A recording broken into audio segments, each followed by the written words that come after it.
Mesdames et messieurs, recevez le message Le secret des actions de grâce avec l'apôtre Michael Oropo. Toute personne, tout homme ou toute femme qui connaît la valeur des actions de grâce ne sera jamais petit ou jamais moindre, ni pauvre dans la vie. Vous savez, vous n'avez pas besoin nécessairement de vous rendre sur les montagnes et de dépenser des jours, 40 jours, 100 jours pour prier tout le temps, car ce n'est pas toute situation qui a besoin de jeûne et de prière. Vous devez savoir qu'il existe plusieurs armes pour faire face à plusieurs sortes de batailles auxquelles nous sommes confrontés dans la vie.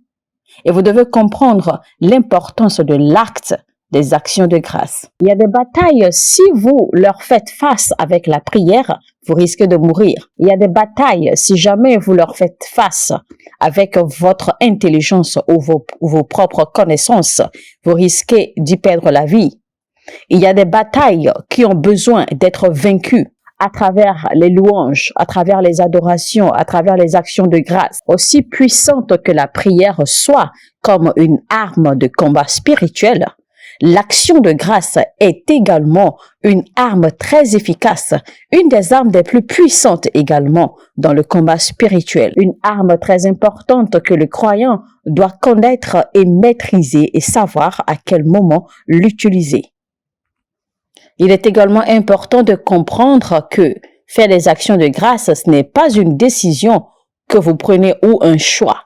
C'est un devoir parce que nous devons action de grâce à Dieu. L'apôtre Paul parlait dans 1 Corinthiens 3:6.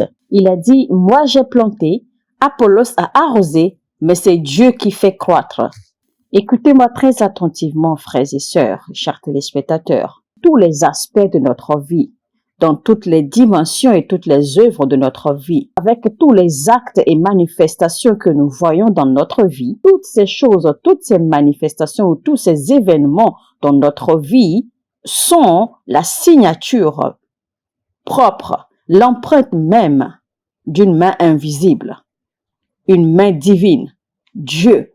Aucun type d'intelligence, aucun type de sagesse, aucune force humaine ne peut vous amener là où vous êtes aujourd'hui ou au niveau de vie où vous êtes aujourd'hui. C'est-à-dire ni votre intelligence, ni votre connaissance, ni vos appuis. Aucune capacité humaine n'est en mesure de vous amener au niveau où vous êtes aujourd'hui.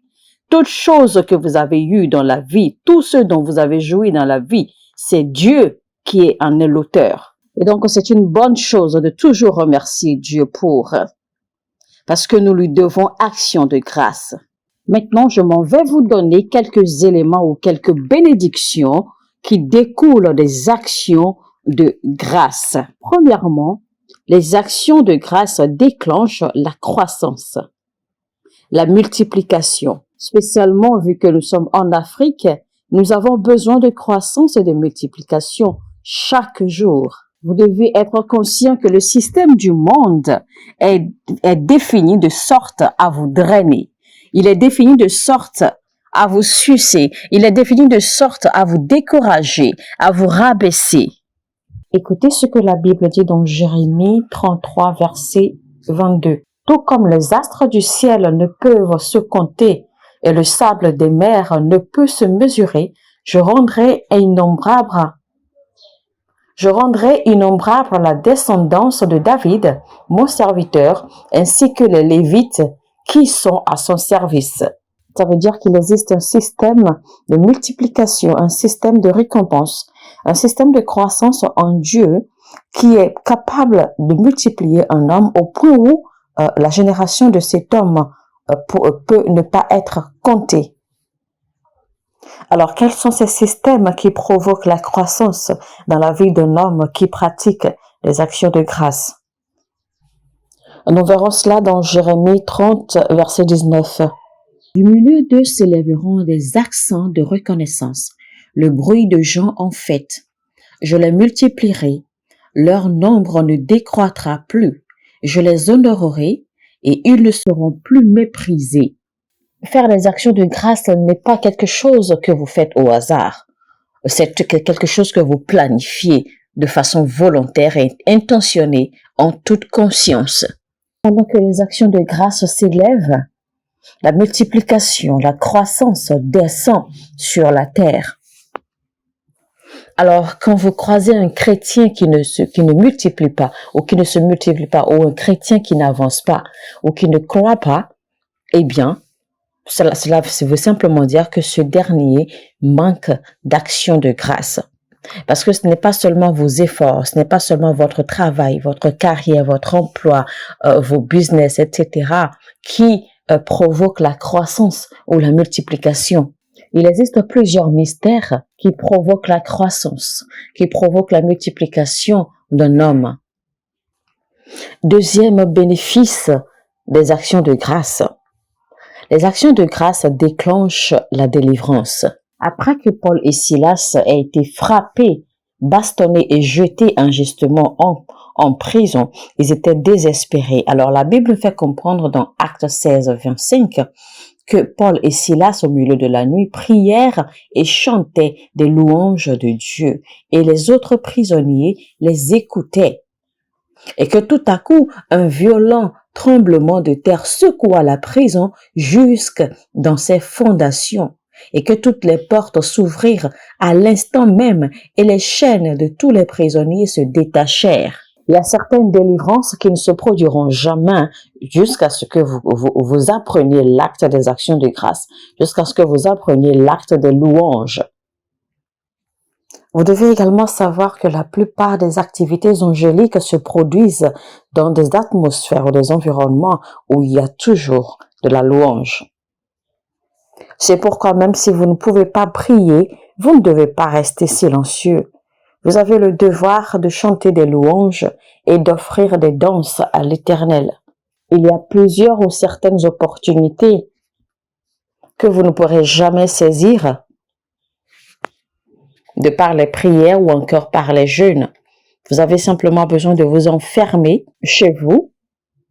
Trouvez-vous un lieu secret de connexion entre vous et Dieu.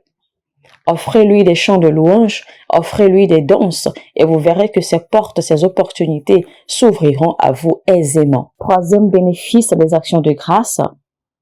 Les actions de grâce créent une atmosphère favorable pour les miracles. Après la mort de Lazare, quand Jésus-Christ s'est rendu dans la famille de Lazare et qu'il vit que tout le monde était en train de pleurer, tout le monde gémissait, Jésus-Christ ne pouvait rien faire parce qu'il ne pouvait pas avoir de miracle dans un environnement ou dans une atmosphère triste. Et donc, il a fallu que Jésus-Christ commande une autre sorte d'atmosphère, qu'il change l'atmosphère avant de pouvoir opérer les miracles qu'il devait opérer. Alors, nous allons lire Jean 11, versets 40 au 41. Jésus lui répondit, « Ne t'ai-je pas dit, si seulement tu crois, tu verras la gloire de Dieu. » On ôta donc la pierre.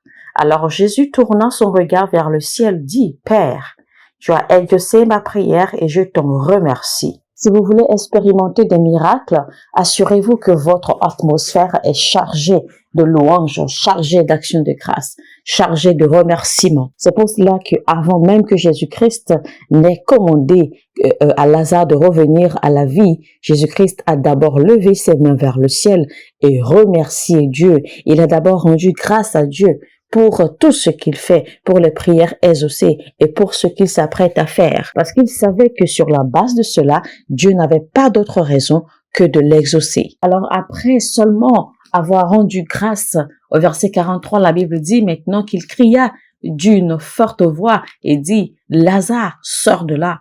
Et le verset suivant nous dit que voici que le mort sortit du tombeau, il avait les pieds et les mains liés entourés de bandes de fin, etc., etc.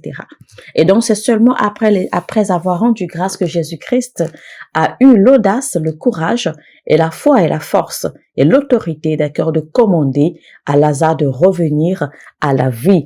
Et ceci s'est produit. Il y a beaucoup de choses dans votre vie qui ont besoin d'être transformées. Vous recherchez des miracles, vous avez besoin de miracles, mais vous ne voyez pas ces miracles se manifester. Vous ne voyez pas ces choses se manifester parce que vous murmurez beaucoup, parce que vous vous plaignez beaucoup. Et c'est pour cela même que vos prières n'accèdent pas ou vos prières n'ascendent pas. Parce que si vous connaissez, si vous maîtrisez l'acte des actions de grâce, et si vous apprenez à offrir des louanges et des danses à Dieu, je vous dis que même la moindre de votre prière sera exaucée. Quatrième bénéfice des actions de grâce. Les actions de grâce provoquent des rencontres ou des visitations angéliques. Nous allons lire le livre de Psaume, chapitre 100 au verset 4. Il dit « Entrez sous ses portiques avec reconnaissance. Entrez dans ses parvis en chantant ses louanges.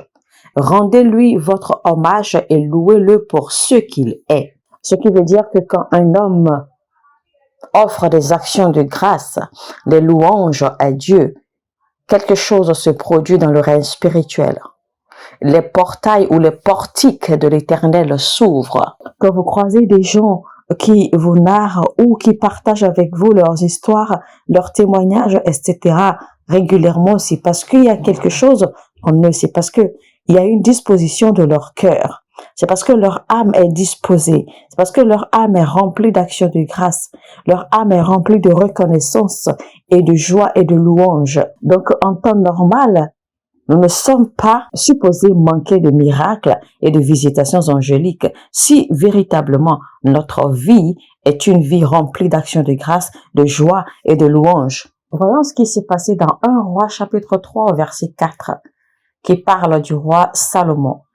La Bible dit un jour le roi Salomon se rendit à Gabaon où se trouvait alors le haut lieu le plus important pour offrir un sacrifice et il fit immoler 1000 holocaustes sur cet autel. La Bible nous fait comprendre que c'est la même nuit où Salomon a offert les 1000 holocaustes sur l'autel de Dieu. La même nuit, Dieu lui apparut dans un rêve et lui demanda « Qu'est-ce que tu veux que je fasse pour toi ?» La Bible n'a pas dit une semaine après ou encore moins un mois après, mais la Bible a plutôt dit la même nuit. Donc, Dieu est à la recherche de personnes reconnaissantes afin de pouvoir leur offrir davantage. Vous voulez expérimenter des miracles dans votre vie? Vous voulez expérimenter des visitations angéliques? Eh bien, apprenez l'acte des actions de grâce. Assurez-vous que votre vie est remplie de joie, que votre vie est remplie de reconnaissance envers Dieu. Le cinquième bénéfice des actions de grâce, finalement, les actions de grâce vous établissent.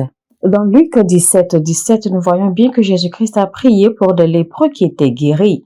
10 lépreux précisément qui étaient guéris. Et alors, des 10 lépreux, un seul est revenu pour montrer sa reconnaissance à Jésus-Christ. Et Jésus-Christ demandait alors, ils sont bien 10 qui ont été guéris, n'est-ce pas? Où sont donc les 9 autres? Cela veut dire que Dieu attend de nous des actions de grâce. Dieu attend de nous de la reconnaissance. C'est pour cela que Jésus a posé la question, mais où sont donc les 9 autres qui ont été guéris? Pourquoi es-tu le seul à revenir me remercier? Et alors à Jésus-Christ de lui dire, parce que tu es revenu me remercier, alors tu es complètement affranchi et entièrement guéri et établi. Donc Dieu vous établit véritablement quand vous êtes une personne reconnaissante. Et c'est la raison pour laquelle vous remarquerez que la plupart des gens, d'accord, expérimentent des bénédictions à compte-gouttes dans leur vie. En une année, c'est peut-être 1 ou 2 ou 3 miracles qu'ils ont eus et cela s'arrête là. Et le miracle prochain qu'ils expérimentent, c'est peut-être en 2 ans ou en 3 ans. Pourquoi? Parce que ces gens, en fait, n'ont pas une disposition du cœur à l'action de grâce. Du coup, même quand Dieu les bénit, ils ont du mal à même donner leur part de dîme. Ils ont du mal à faire des offrandes à Dieu pour montrer leur reconnaissance à Dieu. Et donc, pour cela, Dieu n'arrive pas, d'accord, à les bénir de façon conséquente et de façon constante comme il le faut. Mais quand vous voyez une personne à qui Dieu donne, même le peu que Dieu lui donne, cette personne avec un cœur de gratitude, eh bien, est en mesure d'offrir des offrandes, est en mesure de payer sa dîme, eh bien, il n'y a pas de raison que Dieu ne multiplie pas cette personne. Et donc, c'est ce qui se passe. Donc, quand tu donnes, quand tu as le cœur à honorer Dieu avec le peu, avec une partie du peu que tu reçois de lui, eh bien, Dieu t'en donnera davantage. Et c'est ce que nous appelons les actes des actions de grâce. Il est bien écrit dans la Bible, offrez des actions de grâce à Dieu en toutes choses. Rendez grâce en toutes choses. Parce que quand vous rendez grâce en toutes choses, eh bien, vous serez établi en toutes choses. Alors, maintenant que nous avons vu les 5 bénéfices liées aux actions de grâce, eh bien, nous allons voir comment faire des actions de grâce, comment montrer sa reconnaissance à Dieu. Premièrement, vous remerciez l'Éternel avec un cœur de gratitude. Parce que les actions de grâce ou les remerciements ou les reconnaissances ne viennent pas seulement des mots que vous prononcez. Ça ne vient pas seulement de votre bouche. C'est en premier lieu la posture de votre cœur. Parce que Dieu juge d'abord le cœur avant d'accepter les actions. La Bible dit dans Psaume 116, verset 12, « Que puis-je rendre à l'Éternel pour tous ses bienfaits envers moi ?» Vous voyez donc comment le slamiste, d'accord, montre sa reconnaissance à Dieu, parce que même si Dieu ne lui faisait pas de grandes choses, il est au moins reconnaissant de la vie, il est reconnaissant de la grâce, il est reconnaissant de tout ce qu'il voit tous les jours. Et il apprécie tellement Dieu qu'il trouve que même s'il offrait sa vie à Dieu, cela ne serait pas suffisant. Alors le slamiste ne sait même pas quoi offrir à l'Éternel en reconnaissant de tout ce que Dieu fait dans sa vie. Donc, c'est ainsi qu'il faut avoir en fait un cœur disposé à la gratitude. Et donc, Dieu a été plu par cela parce que ce cœur de gratitude devient un encens de bon parfum qui s'élève vers Dieu et Dieu apprécie cela.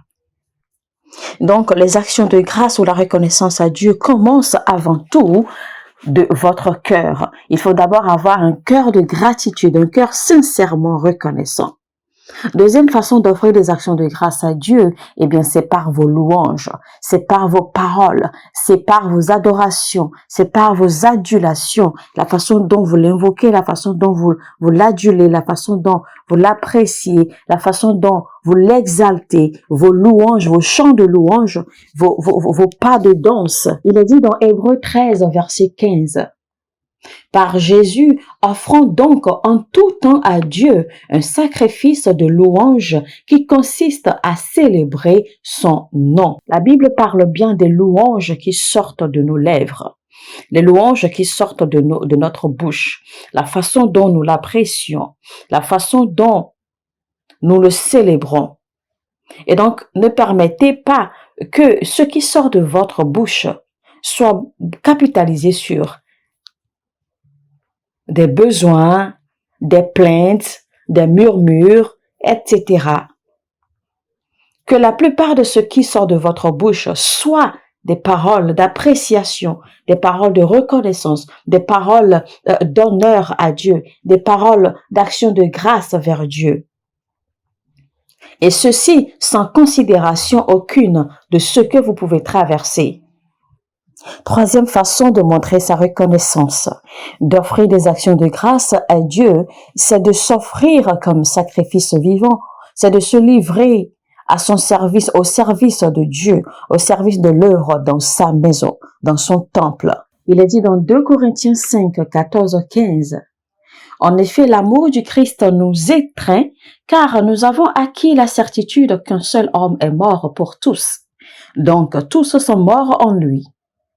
Et il est mort pour tous, afin que ceux qui vivent ne vivent plus pour eux-mêmes, mais pour celui qui est mort à leur place et ressuscité pour eux. Alors quand vous croisez quelqu'un, quand vous croisez une personne qui n'est pas disposée à servir Dieu, à accomplir ce but, cette raison pour laquelle il est créé, c'est-à-dire servir Dieu, honorer Dieu, eh bien, il faut simplement savoir que ce dernier est complètement indisposé à la gratitude.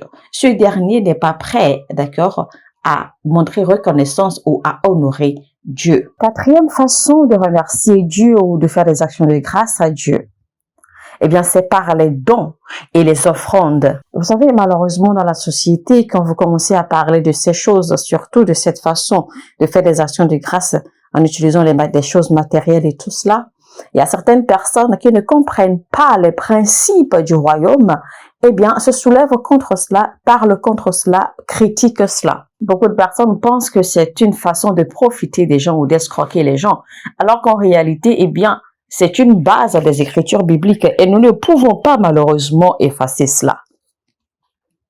Alors, quand les actions de grâce, d'accord, commencent déjà par la disposition de votre cœur à la reconnaissance, Et ensuite, de par vos paroles, vos louanges, vos actions, d'accord, qui louent l'Éternel.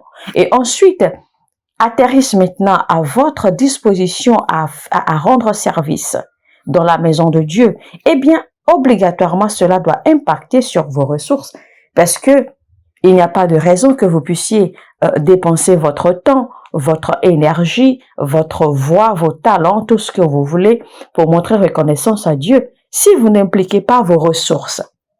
Parce que c'est Dieu qui vous donne ces ressources. Et donc, il est important d'utiliser une partie de ces ressources en retour pour le remercier. Pas parce qu'il en a besoin, mais c'est un acte de reconnaissance, de gratitude pour dire, Seigneur, voici ce que tu m'as offert.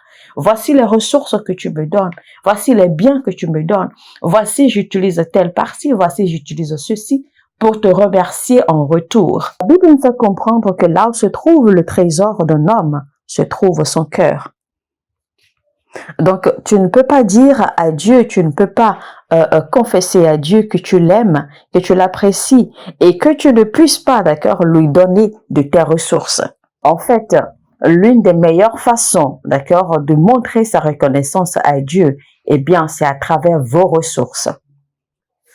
Et quand on parle ici, d'accord, d'utiliser ces ressources pour rendre grâce à Dieu, on ne vous demande pas, d'accord, de vous lever du jour au lendemain, de regarder dans votre maison et de prendre des choses que vous n'utilisez plus, ou alors de choisir des choses, de piquer des choses ici et là pour dire que vous rassemblez des ressources pour donner à Dieu. Non.